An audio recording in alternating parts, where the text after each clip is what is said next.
Welcome back to the program. It's still the conversation here on Lagos Television. Of course, before, I think early this year or late last year, when prices, of course, on the international route were skyrocketing, a lot of people assumed that it was because of the forex issues, as well as the fact that the Nigerian government was owing or was yet to remit in foreign exchange part of the fees to the foreign airlines. But weeks ago, when Air Peace finally announced its Lagos-London route, of course, to land at Gatwick Airport, that caused some kind of price crash, and it felt like, okay, this was what was needed for a lot of people to follow sway. Now, the question is, what actually happened? How did we suddenly get to that era where prices began to crash, whether or not the federal government had repatriated some of these fees or the federal government was still owing some of its airlines? Of course, that's what we intend to take a look at on the program today. Are there factors also responsible for a price crash in the aviation sector? Of course, we have Wole Shadare in the studio this morning. He's an aviation editor. He would help us shed more light on this particular topic. Wole, good morning, and thank you for being here. Thank you very much. Thank you for having me. Let me start this way. How does it work in the aviation sector when it comes to ticket pricing? Because we do know, of course, there are off-peak period, you could buy ahead of time. So how exactly does this work when it comes to ticketing and its pricing? Thank you very much. I think what has happened in the last 2 weeks is very exciting, not only for the airlines, but for travelers generally. I'm telling you. Because with 600,000 naira now, you can actually fly to London and come back. Compared to what it was some few months ago or a year ago, which made price to be as expensive as it was then, almost 2.3 million naira for a return ticket for economic ticket from Lagos to London. But two factors were responsible for that. What happened was that it's no longer news that the federal government was owing foreign airline to the amount of $700 million. That was quite huge. But in the last few weeks, the federal government has cleared the backlog, and there was no need for the airlines to increase fares, because at that period, the airlines were also finding it very difficult to repatriate their money. They've taken their money to the central bank to bid for forex. So they felt that by the time they get their money, depreciation would have set in. They would have lost a lot of money before central bank could be able to respond to their needs. So what they did was to close the lower inventories. The lower ticket inventories means that if you, in a normal situation, without some of these problems, you could get ticket as low as 800, 700 until it graduates to maybe 2 million, 2.5, depending on the time you're buying your ticket. So what they did was close the lower inventories and made everybody to buy at higher rates. So by the time they did that, because they felt by the time they get their money, even with the depreciation, they could still break even. Exactly. So that was what happened.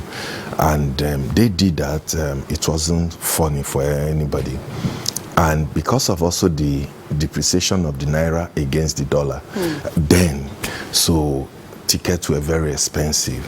It wasn't actually that the tickets were expensive. It was just because of the conversion of the naira to dollar. So at that period, we're having like naira was going for 1,900, 800 for a dollar. So you needed a lot of money to buy your ticket, a lot of naira to buy your ticket. But what they did immediately, the federal government decided to offset that the backlog. So the NCA, the regulatory body, and NANTA prevailed on the airlines to go back and open the lower inventories, which they did, and tickets started going down from 2.3 million naira to about 1.5, 1.6. But the coming of Air Peace decided to change the narrative because what Air Peace did was to crash its fare. And that route is very lucrative. And we had a duopoly on that route, British Airways and Virgin Atlantic. So they capitalized on the fact that it was a duopoly to, I won't say make Nigeria, but they saw opportunity. And then they took Yes, because if you have demands on any route or demands for any good, the tendency is that the price will go up because there's no competition. Or the two airlines decided to connive. We won't use that because it's a serious offense for airlines to connive. But they could have done that without even... Yeah, exactly. So it was very, very expensive. So the coming of Air Peace made it to be very, very competitive. And Air Peace started the warfare to be fair. They started it because when they were coming in, we didn't expect them to start announcing that, oh, we're going to crash fares. These airlines are ripping Nigerians off and things like that. These airlines have had a stranglehold on the market for close to 50 years, 60 years. So they've mastered the game. So yes, Air Peace couldn't have competed with them on fare because as a new entrant. So, but what we didn't expect Air Peace to do was to go from one media house to the other to say, we're going to crash fare, we're going to do this. Those guys will not allow you because they have a lot of deep pocket to even run at a loss until they kick you out of that route. So they did that, Air Peace did that, and they saw it with a lot of abuses that they were ripping Nigerians off. I said, okay, let the price war begin. So what they now did was to crash it further. To the detriment of Air Peace, because there's a level at which Air Peace cannot go to reduce fare. But these people can decide to say, we want to go to London for $200, $300 because they have the financial strength. Exactly. They're not going to make profit on that route, but they will sustain that operation because they have deep pocket. You can imagine an airline that is buying aircraft of 200 aircraft or 100 aircraft at a go and is not even paying any kobo for it. So they spread that money over 20 years. So it becomes very easy for them to acquire those equipment. Unlike you, that the interest rate on loan is about 25-30%. So how are you going to survive? So you're already at disadvantaged, highly disadvantaged. So that was why Air Peace started crying that they want to take us off the route. It's a very brutal competition and is unforgiving because the airline business is not only sophisticated, but it has a lot to go in. There's a politics that airlines deploy, and the biggest beneficiaries are the people. Are Nigerians, you and I. We can now decide to say, okay, we want to go to London for 700 for return. So not only that, other airlines have also capitalized on that. Even Egypt offering far cheaper fare. So if I do not have the money and I want to go to London, I would rather take Egypt Air or any other airline that provides cheaper fare. Yes, time wasting is going to be, but I wouldn't mind.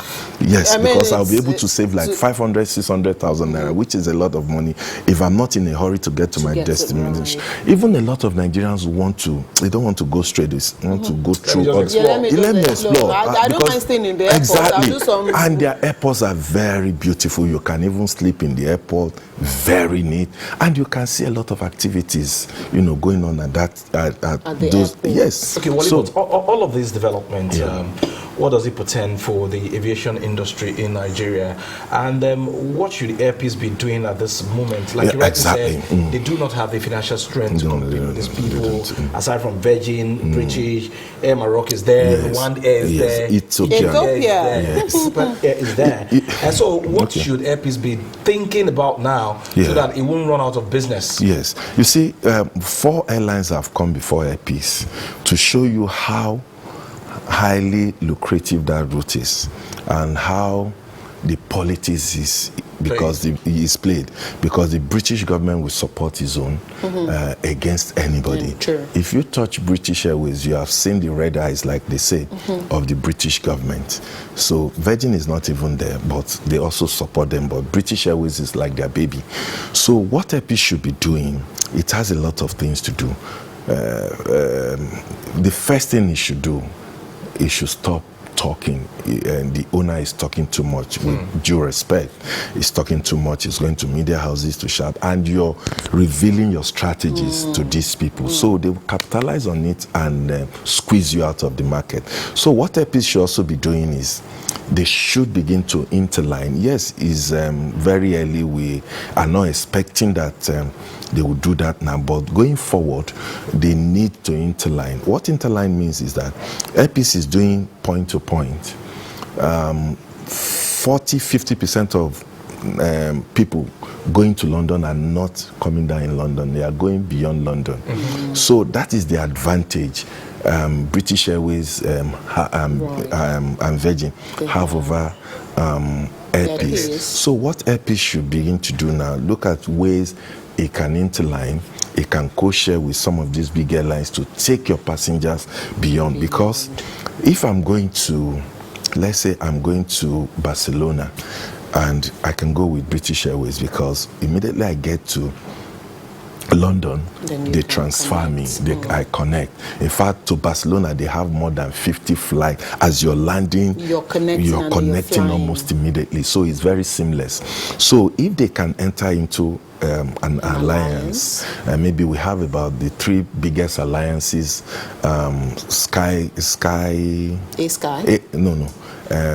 we have One World, we have Star Alliance, and we have the other one I can't remember now. There are 3 very big alliances. What it means is that if you buy a ticket, BA ticket for instance, and you get to the airport, you will be surprised to see that it's KLM that is flying you. Where they cannot get, your partner helps you to take those passengers and they make money, even make money when they are not flying. So everybody is making money when they are not flying, because they help each other, they are in an alliance. So Epi should begin to look at that, because if 60%, if 40% of your passengers are going beyond London, definitely you are not competing. You're not competing. So, and the prices you're offering are very, very cheap, that if care is not taken, you won't be able to to break even or to buy your fuel. So, and aviation fuel takes about 40% of airlines revenue. So if that is taking 40% already and you're not having a full load, then it becomes a problem. So what we expect that the federal government should help Airpeace, support Airpeace. We all need to support Airpeace because it's our own. But it goes beyond just supporting. It goes beyond emotional blackmail. It goes beyond nationalism. People really want to get value for their money. People really want to see what you're offering. And if you offer those services, I'm telling you, people will fly. And you also begin to introduce the loyalty programs. We have loyalty programs that, you know, people have been used to a brand and they've been flying a brand for close to 20 years and they are very comfortable with that. So it takes a lot. Airpeace would have to do everything to also have his loyalty program. So what the loyalty program means is that if I fly 10 times with a particular airline, you accumulate miles. So when you accumulate those miles, so to a certain number of miles you have acquired, they may decide to give you a free ticket to fly because you are loyal. What they do is they want to keep those passengers.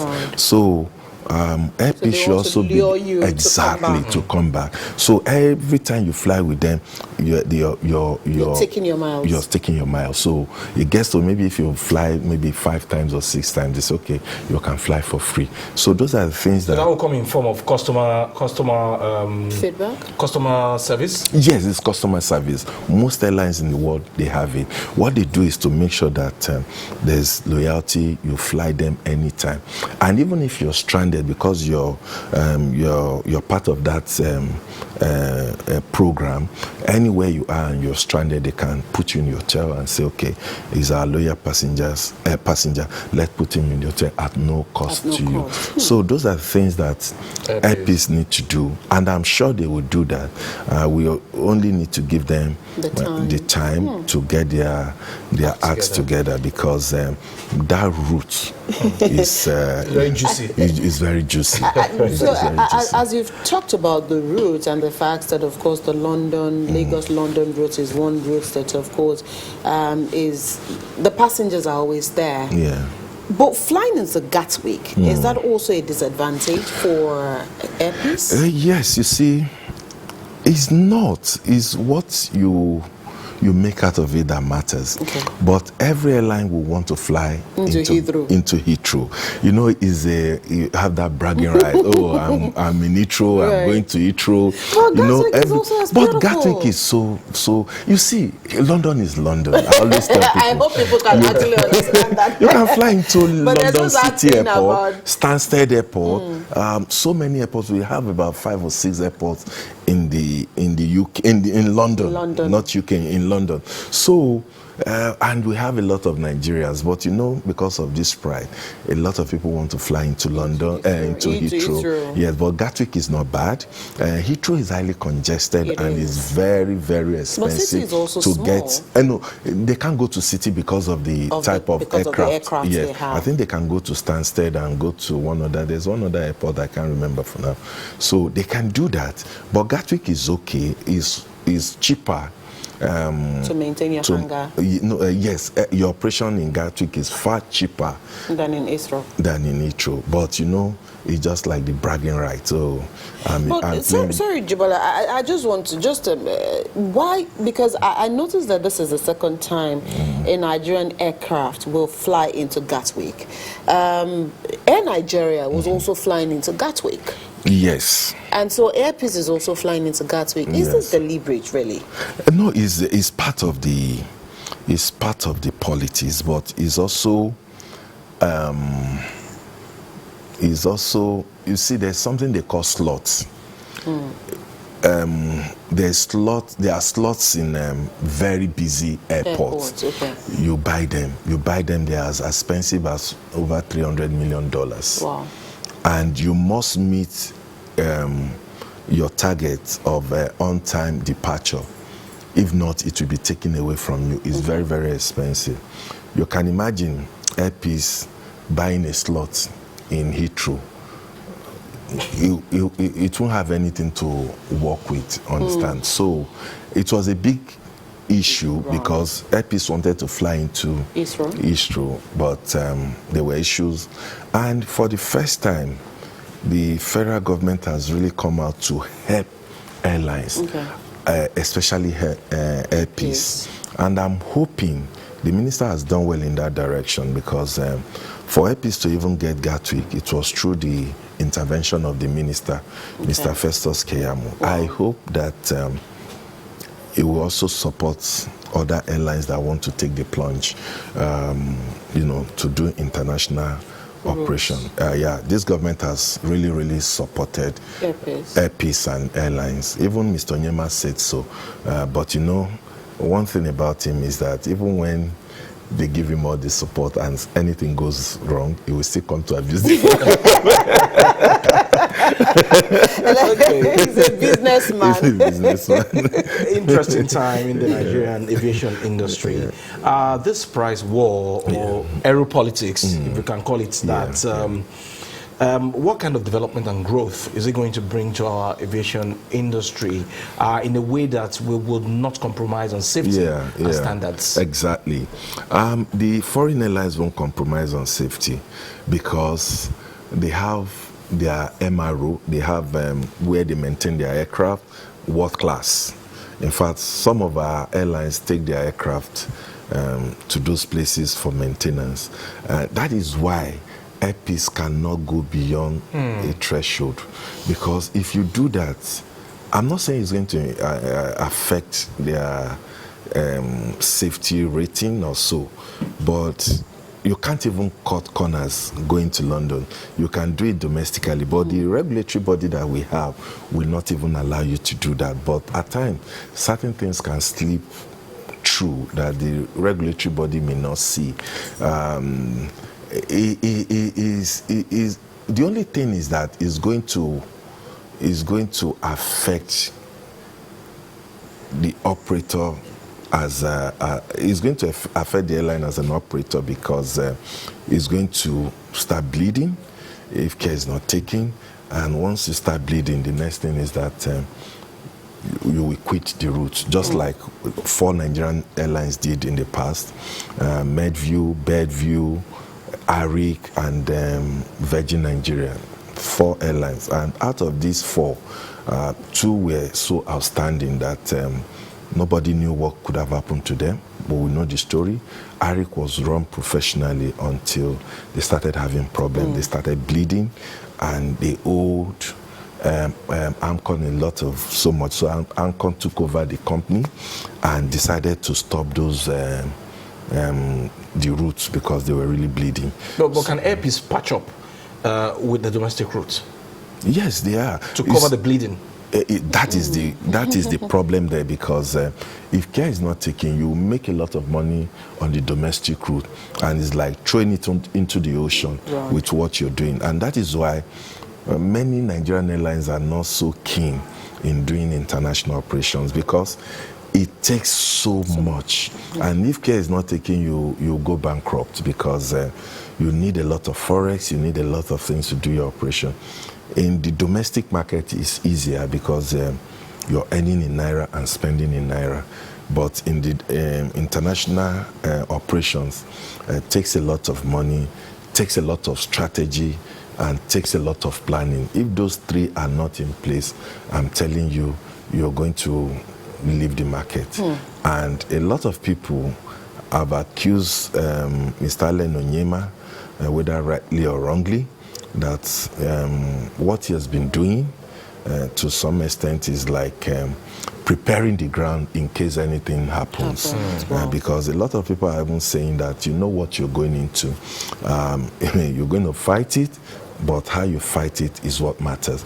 You need to fight it with maturity. You need to fight it with strategy, rather than go to the media houses to begin to whip up. It's not even the spokesperson for the airline. Exactly. So people are saying, well, it's the face of his business. Yes, it's the face of the business, but you need to talk less, because when you talk more, you're revealing a lot of strategies. You're stepping on people's toes, and these people will just sit back and hurt you.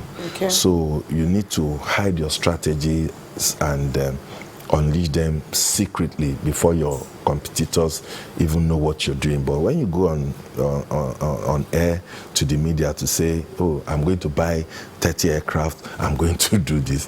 These are the people that have a very stronghold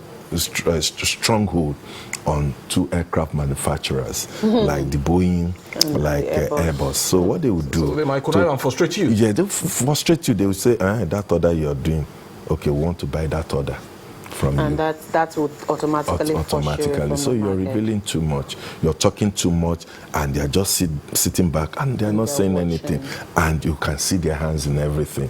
So even at Heathrow, they decided to frustrate Airpeace. We shouldn't have been, but in airline business is a dog-eat-dog business, and you need to be strategic. Okay, so I mean, Mr. Onyema is a businessman. However we want to look at it. But part of the things that Airpeace should also be doing at the moment, besides also trying to stay not afloat here, but stand well, like we'll say in local parlance. Again, how much of professionals should he bring on board with him? Because yes, he is a businessman, but you also need to speak with those who know about the business, who are also underdogs when it comes to the business of aviation. So, especially in terms of collaboration, you talked about him, that company being a member of at least an alliance. I know Alliance, Star yeah. Alliance is about the biggest, Star, really. yes. And so getting into an alliance now is very important for that aircraft. I know that for some aircrafts that do the New York route, you fly a Sky to Togo or and then you fly another aircraft to Nigeria. Exactly. So in looking at some of those alliances, who are those that he needs to also form, that partnership with, who might not be in the faces of the people, but who will be working with him on the ground? So as much as, he needs to speak less, who are those that he also needs to stand with? I think the first thing he needs to do, he needs to hire people who can kind of help him to rebrand. Yes, it's already a brand, but if you're launching into international operation, you need experts in public relations. People will be saying the right thing. And who will be communicating to the right people. Okay. He needs that first. You also need a structure that, you build that structure to outlast you. Right. Because one thing with one-man business in Nigeria is that once the promoter of that business dies or something happens, that's the end of the business. I'm also expecting that Mr. Onyema now should be talking to the likes of Qatar Emirates to help you. You can sell shares in those airlines. Let Nigerians own the airline. Once they own the airline, they have shares in it, they will protect it with their blood. But once it becomes a one-man business, nobody cares. So this is the time he needs to be open up. He should allow Airpeace to be bigger than him now, so that those people can bring in the fund, the required fund for him to expand. So until he does that, Airpeace may, I'm not saying will be, yes, may go the way of, may not go the way of others, but may just be there. Sustenance is exactly. key, yeah. So he needs to do that, and he needs to engage. He has a very good COO, Toyin Olajide. I'm not sure if I remember his name. Toyin Olajide, that is so grounded in aviation, and Toyin should be the one doing the talking, probably. Yes, doing the talking probably, and let him take the back seat and begin to actualize some of the dreams they bring to him.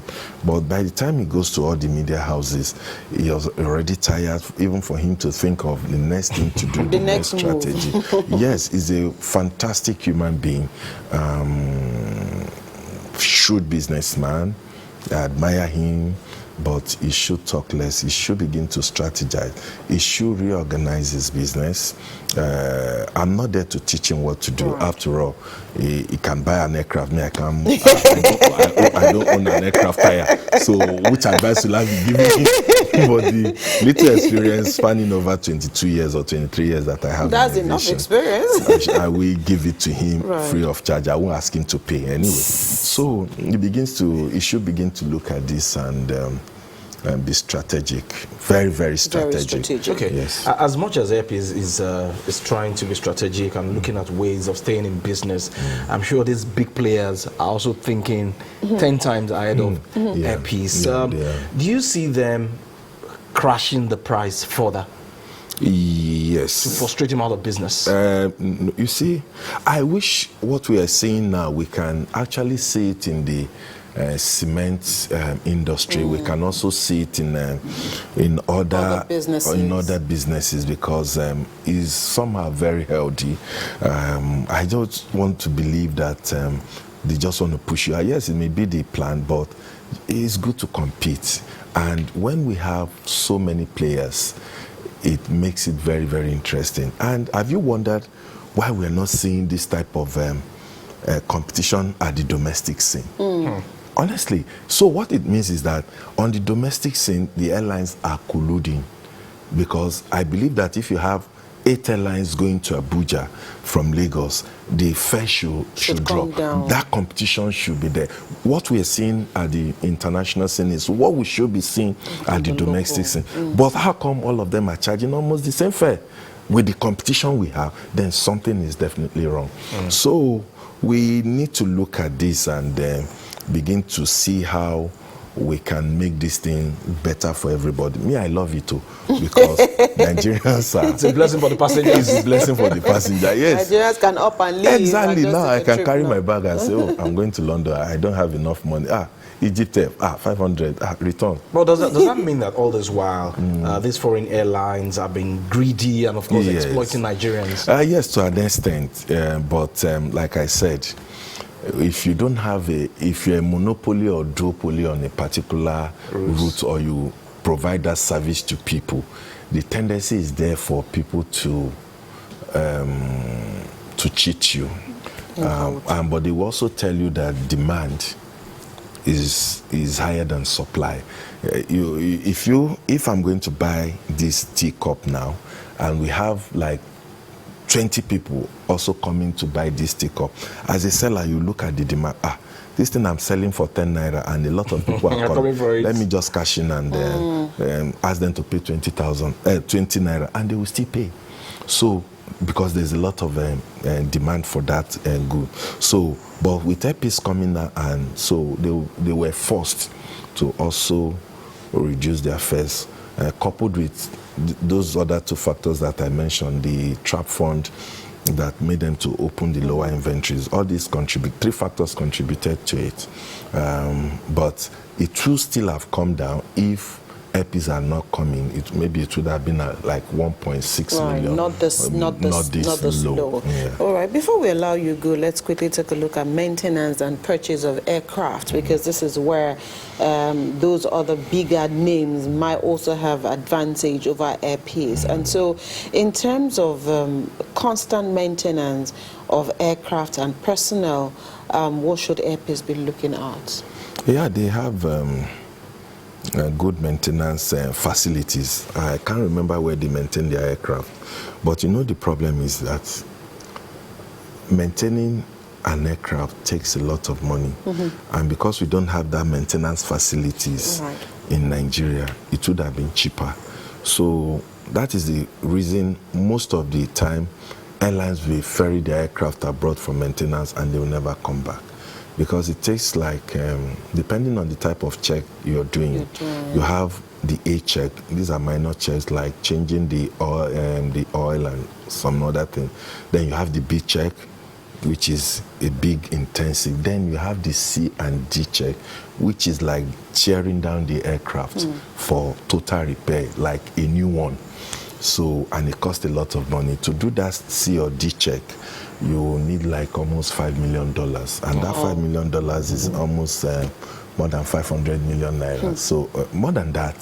So, where are they going to get the money? So, they will just look at it that, I can't pay for this aircraft, and they will abandon the aircraft overseas. So, Akwa Ibom has a maintenance facility that they are working on, which is going to be world class by the time they finish it. So that will also help airlines to conserve forex, make sure that they maintain their aircraft in Nigeria, which will be cheaper, which will be even time. How do I put it? The turnaround will be good for them, so they can have the aircraft for 2-3 weeks out. And anytime you're not using an aircraft, you are making huge losses on that aircraft, because aircraft are not meant to while away on the tarmac or anywhere, so they should be flying anytime you want. So it's maintenance. That's why I say it's also highly disadvantaged, but it can turn this disadvantage into an advantage. Is advantage depending on how. Let me quickly add another question before you go on the program this morning. Airpeace is like an orphan in the jungle as we speak. Do you see other local players coming into this game to support Airpeace? Yes, but when they call, it will also be good, but you are providing a lot of seats. You have saturated the market with a lot of seats, with a lot of... at the end of the day, it's good for passengers. So we can decide to fly for $300 because you have a lot of you can choose from exactly from you the can lot. choose from the lot. So it will be a good one. I know one other airline, Nigeria, Omni Blue, is trying to come on board. Then Airpeace is also trying to fly to Houston and other places. United Nigeria is also planning to go to the US and some other places. So it's a good time for Nigeria, but how to sustain it goes beyond just taking your aircraft and flying there. I want to believe that they've done their feasibility study and found out that it's something they can experiment with. Let's wish them good luck, because it is not really easy to do international operation. Not easy at all. Wow. So, but we hope they survive, because if they survive, it will be good for the economy, because airline business is one business that can employ 500 people, 1,000 people, 2,000 people, and it goes down if an airline employs one person. So that one person, the people who depend on that one person, you have about 5 or 6 people that depend on that one job. So you can imagine the number of dependents they will be able to take care of if they employ more Nigerians. So it will be good for the economy, and it will also be good for the people. All right, finally, as since you've given kudos to Festus Keyamo, are we also likely to see a national carrier in Nigeria Air, however we want to name it, come on board soon? Yes, it's not impossible. It's not impossible, and don't worry. Let's leave it as it's not impossible, so that you don't get yourself boxed in any corner this morning. Okay, it's not impossible. So there's every possibility that before the end of this tenure, we might have either Air Nigeria or Nigeria Air come back, or it might be another name entirely, but perhaps we would have a national carrier come back. Thank you so much, Wole Shadare, for finding time to be with us here on the program today. Thank you very much.